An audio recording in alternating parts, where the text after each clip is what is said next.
Welcome to ACF Meets, where I've popped down to a lake just outside of Reading to meet up with one of the UK's best carp anglers. The first guy to catch 5 carp in excess of £50 in this country. It's Dave Lane. Hi Dave. Hello, Thanks mate. for letting us join you on the bank. No problem, Bonesy. Always welcome. Like many of us, you got into carp fishing at a very early age. I think you're about 6 years old, from what you said. But when did you get into carp fishing specifically? A lot of my early fishing was carp fishing as such. It was fishing for carp, but Right. not sort of cold carp fishing like we do nowadays.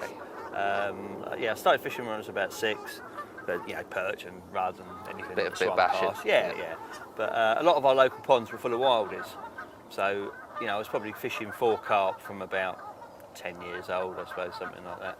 I caught my first one. It was about 2.5 pounds on a bit of floating crust, and I was probably about 10 or 11 years old. Okay, was that it then? You were bitten by the bug once you had that first carp? Yeah, I think so. I mean, I used to love fishing. I used to do a lot of tench fishing. Even when I got into carp fishing, I still used to float fish for tench a lot. Pike fish in the winter, because everyone used to hang up the carp rods in the winter. Yep. But yeah, I did like catching carp more than any of them, just because they pulled harder. Okay, and where was it that you first started sort of fishing for carp specifically? Well, I used to live in Crawley, and there was a lake just on the outskirts of like a housing estate called Milton Mount. And it was just like a very small lake with all lily pads, and each little swim had just loads of lily pads in front, and we just used to float crust. I mean, everything we did was free lining sausage meat at night and floating crust in the day. Nice and simple then. And Yeah, definitely, yeah. I used to use dough bobbins, bread bobbins, and we used to nick, the paraffin lamps they used to have next to holes in the road. Oh, okay. Yeah, we used to whip one of them on the way to fishing and put it down by the rods and open the little window. They had like little windows on the side so you could light them and have that shining out on your bread bobbin, and you sit there all night watching that.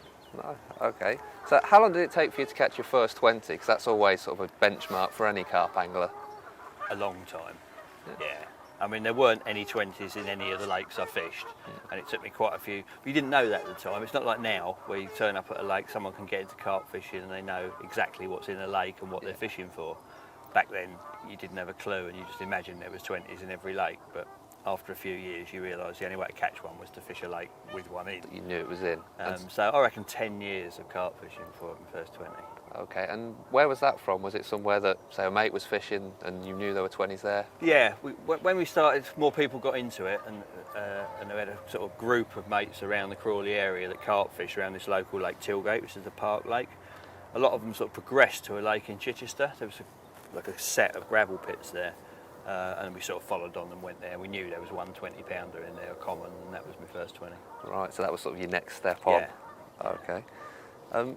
So you'd say your dad got you into fishing initially, but he wasn't a carp angler as such. No, he wasn't really an angler as such. I think he used to angle when he was a kid himself, and probably thought, what do I do with the boy at weekends, Oh, I know, I'll take him fishing. I used to like that. So, yeah, we went off float fishing and just whatever. We used to go down the beach and fish, and we used to fish off the jetties, and we used to fish in rivers and lakes, anywhere really, just a day out. Did you have any other sort of inspirations or people that you looked up to in your fishing in those early days?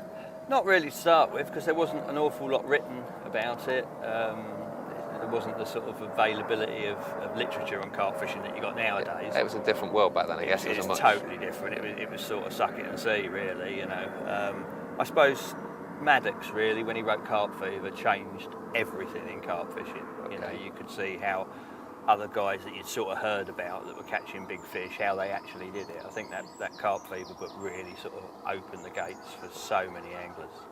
Okay. Was that some of the inspiration sort of behind you writing your first book? No, my first book came about completely by accident. I started doing articles. I did a couple, for a couple of magazines, and then I started writing about Ruisbury after I'd been on there.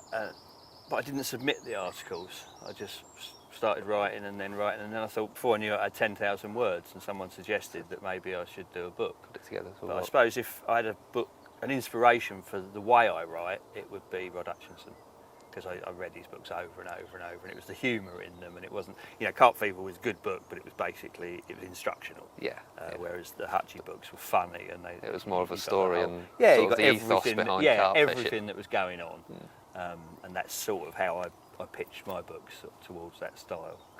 Okay, so moving on from the first 20 that you caught from the gravel pits, when did your fishing take a more serious big fish turn, which is obviously what you're best known for? Yeah, not really serious. I'm not known for serious. Well, not in character, but Big in a fish, fishing sense. Well, even that's a bit dubious. I suppose after catching the 20, I wanted to catch something bigger. That was the only 20 in that lake. So then you're actually physically looking for somewhere with bigger fish. I suppose that was the turning point. Whereas, like I said before that, you were imagining there were bigger fish everywhere because you didn't know any different. But about that time, I started to realise that you had to know what was in a lake. If you wanted to catch a 30, say, you had to fish a lake that you knew there was a 30 in. And there weren't that many around, really, at the time. So yeah, after my first 20, I finished that year on that lake, and then we started actually searching the lake, ringing around and finding out, looking in the papers and seeing where there were some big fish. Okay, and was there a group of you that were sort of in the same? There were really, but it was only me and my mate Keith Jenkins that were sort of really tight. We used to go together all the time. He didn't have a driving licence, so I used to drive him about in a procession of battered up old vans that used to sort of get to the lake and not get back most of the time. Okay. But yeah, it was just sort of generally me and him, and we moved up to the Colne Valley and started fishing those waters, and then we sort of really got in the carp fishing scene then. Right, because then obviously you moved on to what was one of your first proper syndicate waters, I guess, with Keith as well, which was Horton.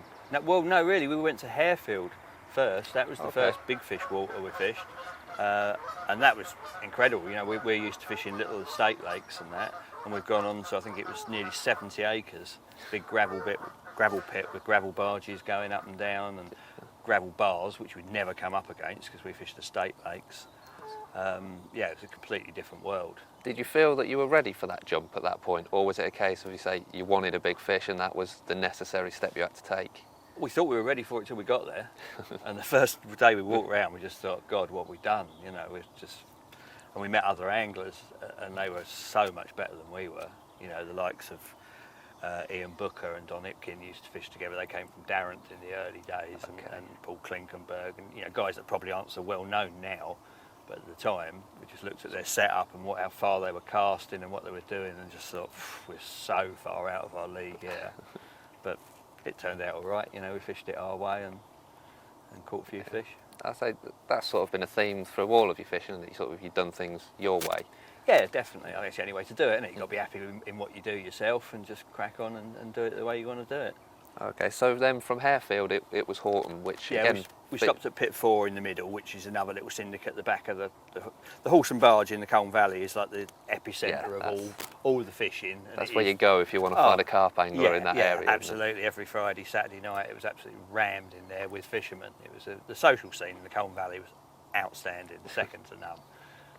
But yeah, we fished a couple of syndicates around there, and then Horton, we moved on to Horton after that. Okay, so I'm sure the social scene didn't have much of a bearing on where you chose to fish, well, knowing you and your penchant for pubs. Yeah, the good thing about Horton, of course, was it had a lodge there, with the kitchen and sofas and everything, and the same thing, in the evening people would wander up the lodge. And yeah, because that seemed like a very sociable and that was the main driving force behind that syndicate. From reading your stories in your first book, it seemed like everybody got on and there was a good sort of atmosphere around the lake as well. I think the difference between Horton and most syndicates was Horton was a new syndicate. Right. I joined on the first, the first day I fished it was the first day of the syndicate. So there was no hierarchy, there was no old members, new members, you weren't fitting in. Everybody was in the same boat. Nobody really knew much about it. So we all got on really, really well. We met up there the night before the gates opened in a car park outside, and had a massive party, and we went up the offie, got up the pub, and everyone got absolutely slaughtered really. But by the time the gates opened and we started fishing, we were all friends, or we knew who we wanted to be friends with. And you're all in the same boat. So it was a level playing field. The whole thing. There was nobody walking around saying, "Oh, I know this and I know that." It was just learning for all of us. So we all sort of mucked in and learnt together. So, and then the next step from that was sort of probably your biggest step yet, which was moving on to Ruisbury, which is, would you say that was one of sort of the true big pits that you started fishing, one of the first? It was, well, in a way. I mean, like I say, Harefield was, because Harefield had a lot of history. It did have a lot of history. it sort of featured a lot in Hutch's books and that. So I think Harefield was the first time I thought, you know, I'm in that other world now. You know, I caught a fish.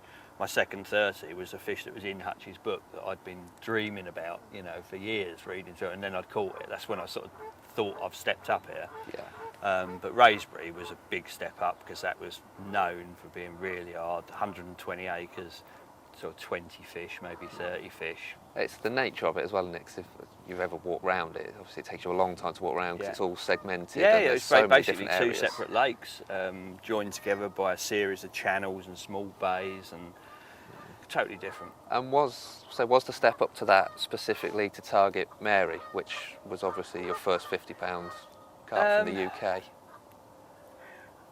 I suppose in a way, obviously I wanted to catch Mary. Yeah. We only knew of 2 or 3 fish that were in there, you know, that we'd seen Pete Springate catch, or seen photos of Pete Springate with.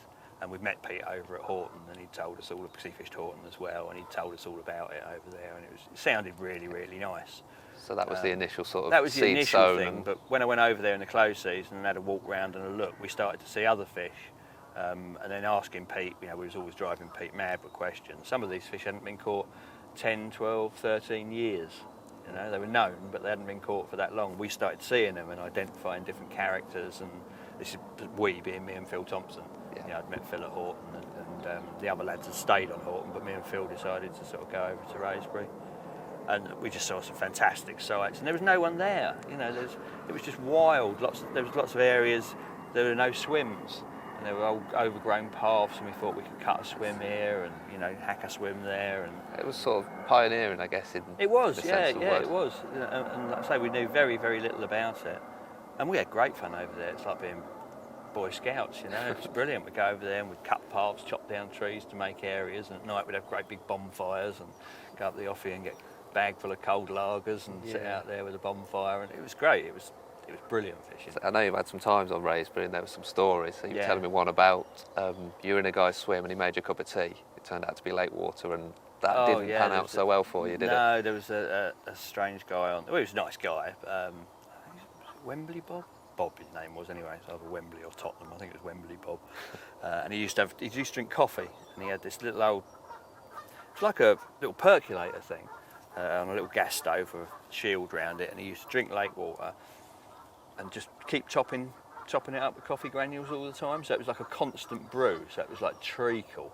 Absolutely disgusting. And I drank this cup of this stuff, and then he told me where he got his water from, and I wasn't too keen on that. I was poisoned a couple of times on Ruisbury by drinking lake water or dodgy water. Got very ill one night. Got marooned on an island, actually. I was so ill. I was rowing around the lake, and suddenly I started gurgling and feeling decidedly unwell. So I've sort of crash landed on an island and I go into details, but it wasn't well. And I was so ill I couldn't come off. I had to stay on there the whole night. But it was a wild place. Okay, so moving back to the fishing side of it, so how did your first capture of Mary, because you caught her twice, didn't you? Yeah. How did the first capture sort of come about? Oh, hold on a sec. There is a Bit like that, really. Yeah, right. It went beef, I caught it.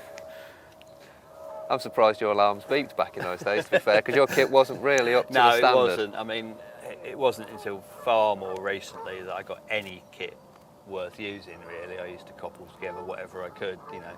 I didn't have a lot of money in those days. I'd prefer to fish to work. So really I just got by with whatever I had. I've seen your original cardinal reels, the Abu cardinals. One of them's got a bolt as the handle. Yeah, the you handle broke that off. snapped off, so I just put a little bolt, 6mm bolt through, and a few nuts and a bit of masking tape round it. And they don't hold all that much line for a pit the size of Ruisbury. No, I mean, you know, when you've got to step up to 15-pound line, you know, you're lucky if you can get 100 yards on there.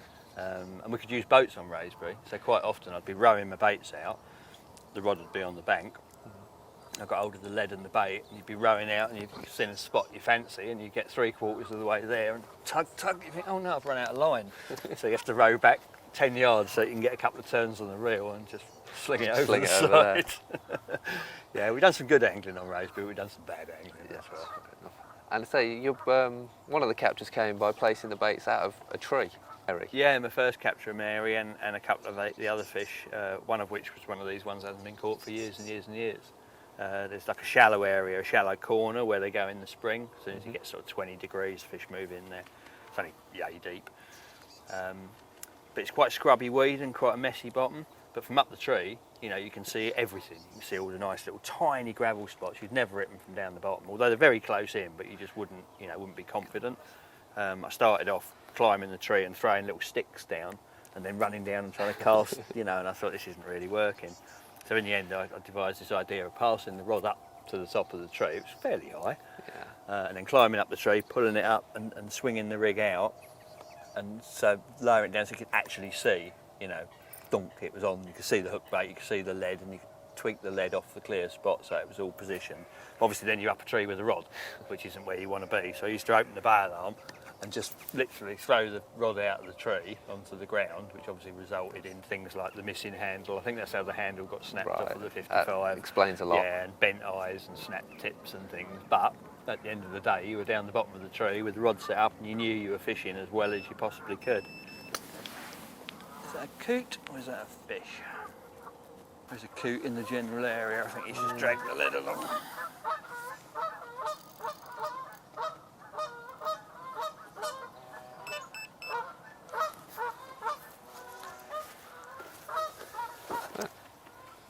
Problem with shallow waters and coots, isn't it?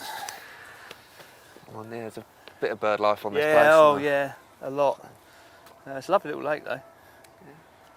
So, where were we? So, casting out of a tree. Casting out of a tree.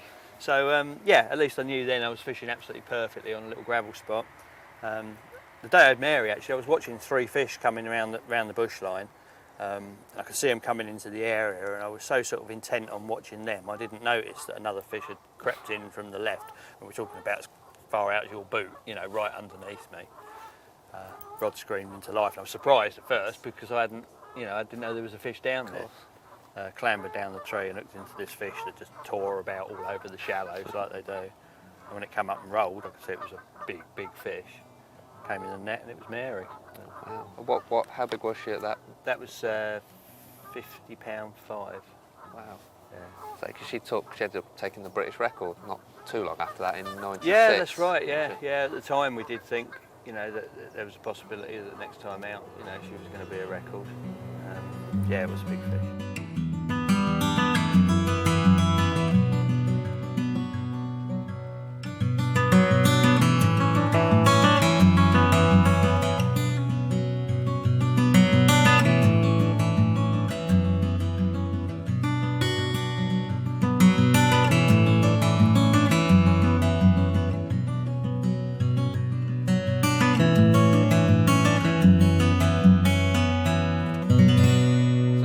Over the next sort of 10 years, you ended up catching another 4 UK carp over 50 pounds.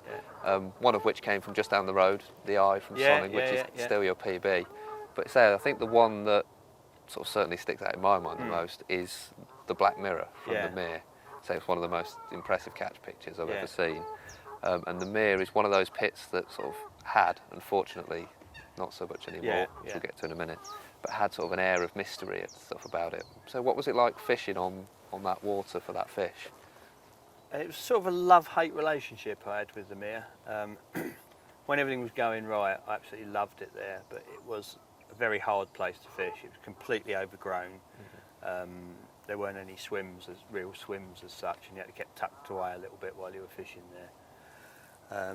So it was hard work. It was really hard work. I used to take gear over there and stash it away. You know, I had rods stashed up trees and bivvies stashed, you know, permanently up under camouflage netting, buckets in the bushes with supplies in.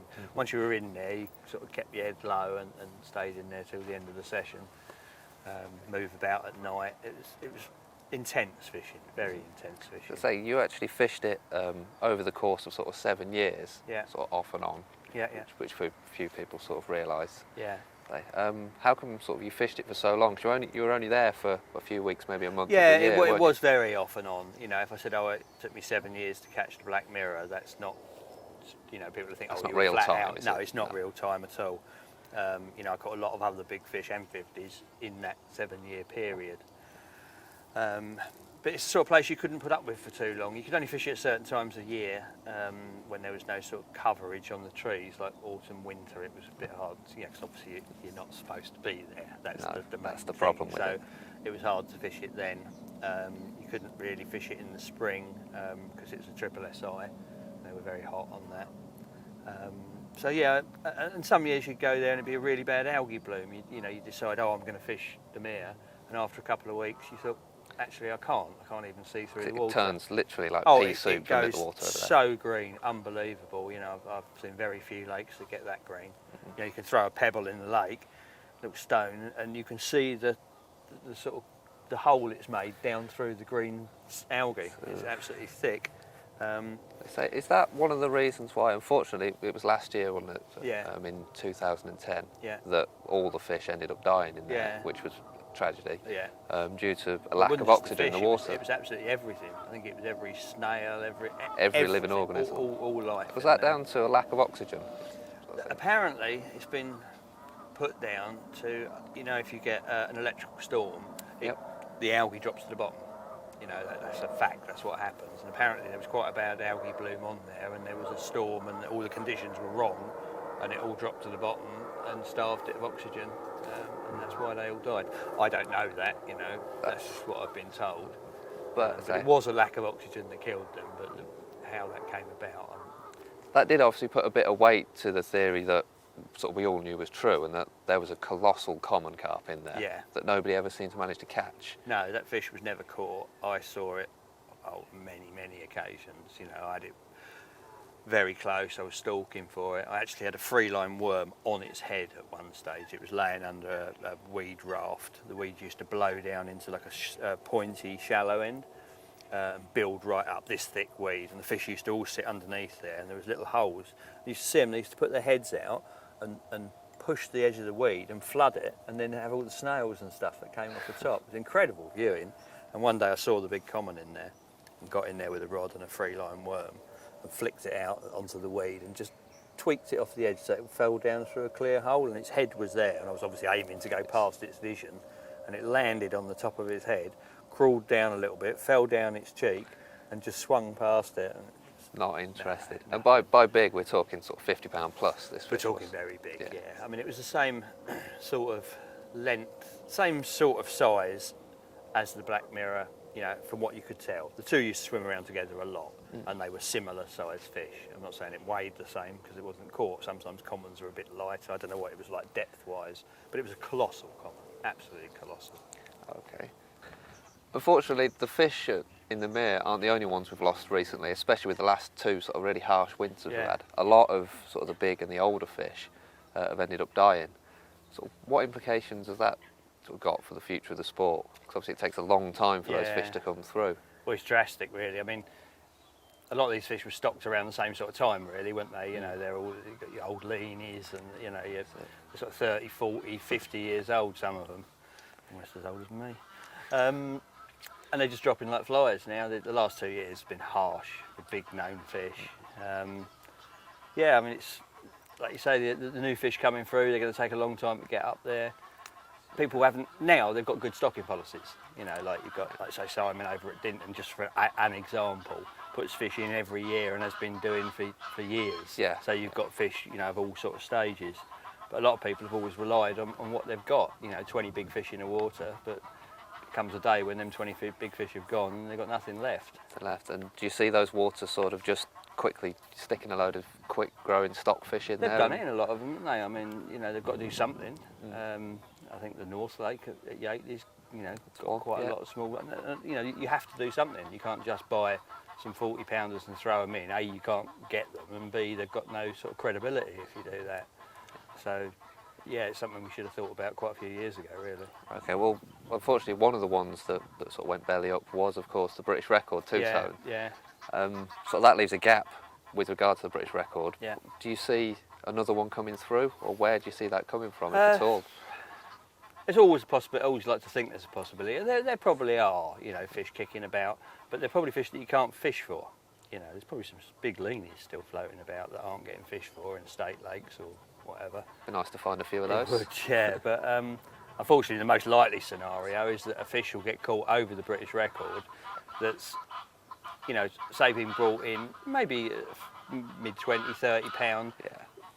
It won't just have quite the same credibility. No, really. it won't. You know, although it has grown to an extent here, it's not quite the same. Not the same. I mean, no, I mean, I don't bang the drum about, you know, what's been imported and what hasn't, because you've got to have.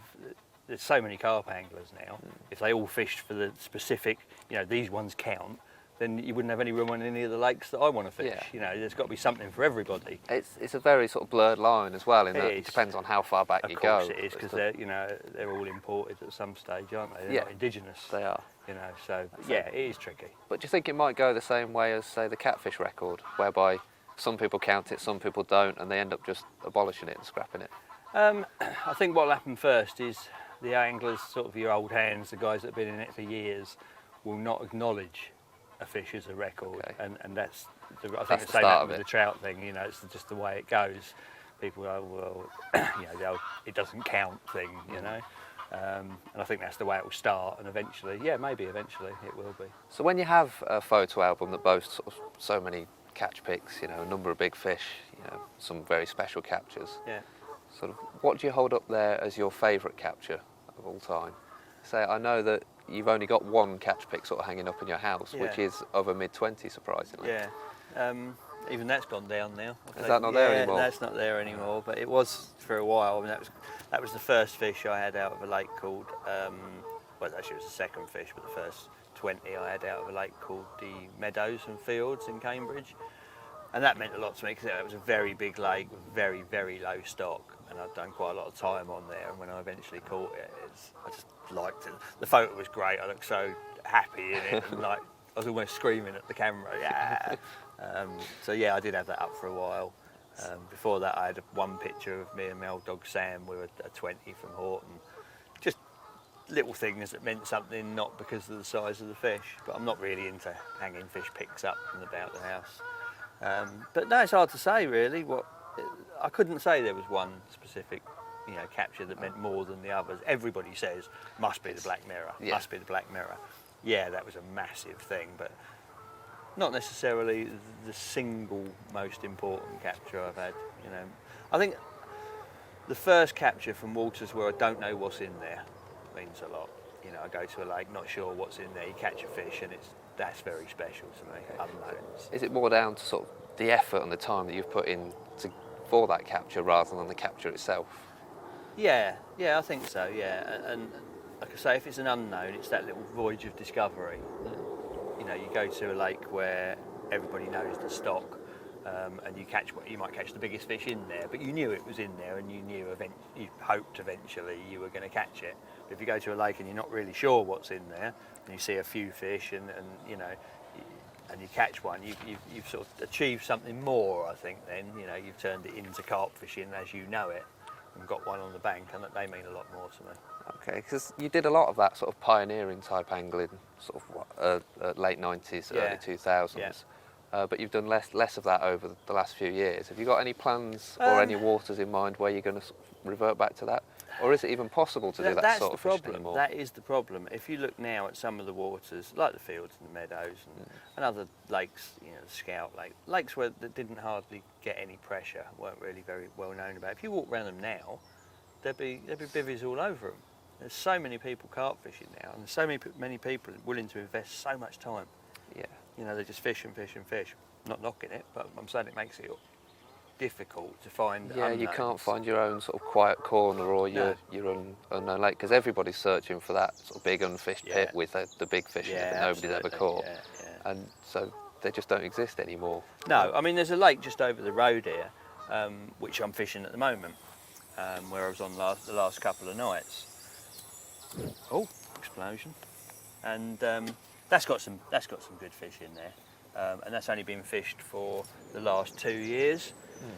So that's a bit of an unknown. None of the bigger fish that have been seen have been caught. Okay. So, you know, say if I'm on there and I do catch a good fish, that'll be its first ever capture. Right. So that's really So special. there is still that element around then, if you're willing to search it out and There find is, it. but the difference is, like on this lake, you know, like it's March now, and last night there were probably 8 anglers on there, whereas, you know, back in the Ruisbury and like the fields and the meadows, there wouldn't be 8 anglers on June the 16th.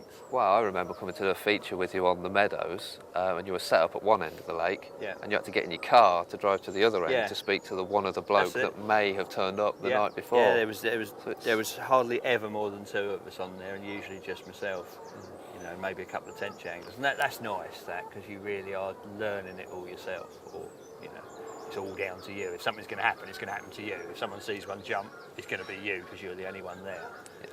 Whereas even on this water over the road, if you see one jump and you want to move, you might have to be a bit sharpish before somebody else does. Everybody else to the punch. Yeah. Okay, changing tack slightly. So one thing a lot of people sort of pick up on when they're out with you is that you're not particularly riggy in your fishing. You're not into the whole rig mechanics and all the tricky sort of stuff. No. So what is important when you're sort of looking to catch a big carp in unknown water? Location, always. Yeah. It's just location. You know, I move a lot. I'm known for moving a lot. I'm a really impatient angler. I mean, people, you know, you put patience together with fishing. I haven't got that. Yeah, if I see a fish jump over the other side, I want to be around there fishing for it. The way I look at it is, I think if I'm sat somewhere and not getting a bite, those fish are probably feeding somewhere else in the lake. So if I was there, I'd be getting a bite. I do struggle with just sitting behind rods. So I think location's the most important thing. Yeah, so that's something that comes through when we've been out doing magazine features, and I know that goes for the other lads that work on both total carp and advanced carp fishing. When they've been out with you, chasing you around various lakes, sort of different complexes on the same day, trying to catch a fish. Oh, some of them hate it. Some of them just standing joke in the office, you know, who's going out with Laney this month. That's it. You've got to make sure you've got a decent pair of walking boots on, and if you've walked a lake and that you're fishing and you can't find you, generally you have to look up because you're at the top of a tree somewhere. Yeah, I do like a bit of tree climbing, but all of that's the way I approach my angling. I'd rather spend all that time walking, looking, trying to find that situation, and then when you see that carp feeding and you get in there with a rod, it's so exciting. It's so much more exciting than sitting behind a set of rods waiting for one to go beep. You know, you know within a couple of minutes you should be getting a bite, and if you haven't, you've probably, you know, messed it up, and you go off looking again. But you get such quick results. It takes 5 minutes to catch a carp, you know, but it might take you all day to get the bait in that position for that magic 5 minutes.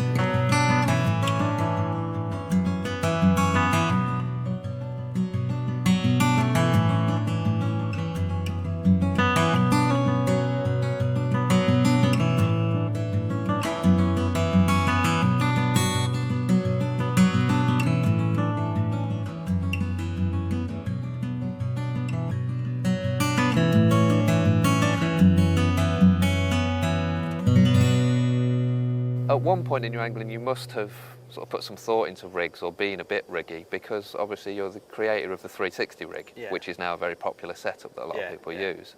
So that must have taken a lot of developing. So how did that come about? That was a very different sort of tack for me. It came about, we had some swerve shanked hooks that we used to use just for normal fishing. They were becoming quite popular. And a guy that I know, used to know, I haven't seen him for years now, when I fished down sort of Swindon way, he came round to my house one day and we were sitting there chatting, and he said, I've been thinking about those swerve shanked hooks. He said, if we could attach it to a swivel, you know, it'd be able to spin around, you know, like swivel on the eye or something. So I got my tackle box out and we sat there at my dining table and just mucked about, and then we found a little size 11 swivel and popped it over the point down to the eye and had a look and thought, oh, this might work. You know, put a few beads. It wasn't quite that easy. It took a lot of refining. The beads had to be in the right spot and everything. But when we were finally happy with it, I took it out and I caught, I think it was a mid-30, the first time I ever cast it in. Had I not caught that first session, that rig would never have been used. Right. You know, because I used to, although I'm not riggy, I did always jangle about with rigs. I just didn't end up using them. You know, you cast them out once, 10 minutes later, you think, oh, that's quite a story, considering the fact that that rig is now one of the only ones that you ever cast out. Yeah, oh yeah, I've got so much. If I use a pop-up, I use that rig. I have so much confidence in it. It's an incredible rig. And was it developed for a specific water and a specific purpose, or were you just messing about with rigs and came across that one? Just sat there at the dining table, nothing to do, playing with the tackle box, which is also unusual for me because I don't even look at my fishing tackle when I get home. It was just literally that someone had come around and said, I've got this idea, how do you reckon we can do it? And just sat there and it came about. Nice. That rig's actually coming for a little bit of bad press over the years from various I know, corners. What are your take on that, given that you well, came up mainly with the people that give it bad press, people that never used it. You know, that's a big thing to take into consideration. I think it originated with people likening swerve-shanked hooks to bent hooks. You know, years ago when the old bent hook rig. Yes, the bent hook rig did cause a bit of damage with double hooking. Swerve-shanked hooks, I don't think do. And the 360 rig, I have absolutely no idea.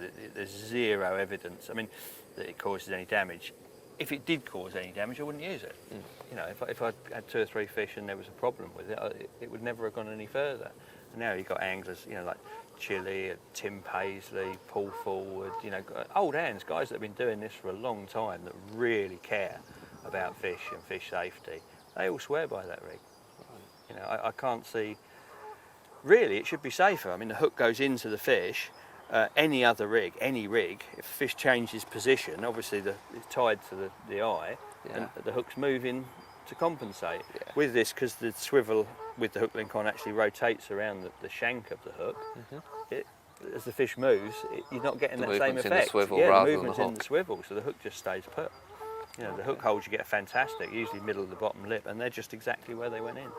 So I don't get it myself. I don't get involved in it. No, I don't know get involved keep in yourself this. away. I think you get a lot of that with, say, rotary letters, carp forums. You know, people have got something to say, but when they run out of what they've got to say, they're still saying stuff. And the easiest way is to slag stuff off. You know, you look at any thread on a forum or any rotary letter after a few months, and it's pretty poor, really. What's happening? It's just people slagging off other people, other rigs, other methods, other baits. You know, and you can't keep yourself away from all that. I don't have anything to do with any of that. No problem. Okay. Do you have any regrets in the world of fishing? Any waters that you would have liked to fish, carp that you would have liked to catch? I don't know, really. I've enjoyed it all, I think, along the way. Things I know now, you know. Hindsight's a wonderful thing. Oh, it's a fantastic thing. Things I know now, I realise that I've really missed a trick in the past. I think zig rigs have got to be right up there at the top of that list. In the winter, we fish so many deep waters, like Horton, for example. You know, we fished there for 3 winters. I don't think anyone had a bite. I think it was 1 bite between everybody. But I go to waters now in the middle of winter, I don't think of putting a bottom bait on, you know, and I catch, like this year, I think I've had 24, 25 carp. I think I've had 2 on the bottom out of those. But in a month's time, when it gets a bit warmer, I won't use zig rigs. I'll be piling in the bait and fishing on the bottom. But I think looking back, we missed a lot of, you know, we had a method that worked on a place at a time, and there was another method for the winter, and we didn't see it. Didn't get across. We didn't get it. You know? Considering how many winters sort of you've endured, if you like, on the bank. Oh, yeah. So you've only been using zig rigs for the last 2 or 3? Well, no, that's not strictly true. I've been using zig rigs for years and years and years, but in the summer. Yeah, I didn't realise the importance of them in the winter. I hardly use them in the summer. I think the fish spend a lot more time on the bottom in the summer, but you think in your mind, it's easy to think, oh, it gets warm, all the fish come up, I'll fish a zig rig. But it's in the winter that they just stay in those middle layers. I think they find it physically uncomfortable to go at the bottom. And obviously it paid off this year in true form with say a £46 common, your first first 40 common that I know you've been after for a long, long time. Oh, you know, when people say to me, what sort of goals have you got, what sort of stuff are you after, what do you want to achieve, I always say a £40 common. I've always wanted a £40 common. Not a great lover of commons in general, but one big common I want. Okay. How come you're not a great lover of commons? I like the character of mirrors, you know, the scales, each one's a character, isn't it? You know, where a common's they're common, aren't they? Okay, so now obviously you've had your 50s, you've got the £40 common. So what's next on the list? What's the future hold? It's a bit cliched, but to enjoy my angling, which I always do, you know what I mean? But I love catching carp, you know, like where I'm fishing at Monks. You catch a lot of fish. It's not my normal style of fishing, but I do like catching carp. But I suppose goals is still to catch a big unknown fish. You know, So that's- you're still looking for that. Yeah, and I think there's a possibility, you know, that I might have found the water that one lives in over the road here. You know, if the rumours are true, and it's from people that I trust, Yeah. you know, there might be one or two very big fish in there that have yet to be caught. And to be the first one to catch one of them, that, you know, I don't know what I'd do after that. Golf. But no, that would be fantastic, you know. And also, I'd love to find the water like the lakes were that we were talking about 10 minutes ago. I'd like to find somewhere that there aren't other anglers. And Your own sort of Yeah, piece of no, paradise. yeah, I think my you own and you and paradise. 1,000 others though. yeah, which oh, is absolutely, the yeah. inherent problem with yeah, it. it is, yeah. Okay. So, I don't know, I'll keep looking. Lovely. Okay, Dave. Well, thanks for your time. No problem, come Great. see there for you. Lovely. Thanks. Nice one, cheers. Cheers.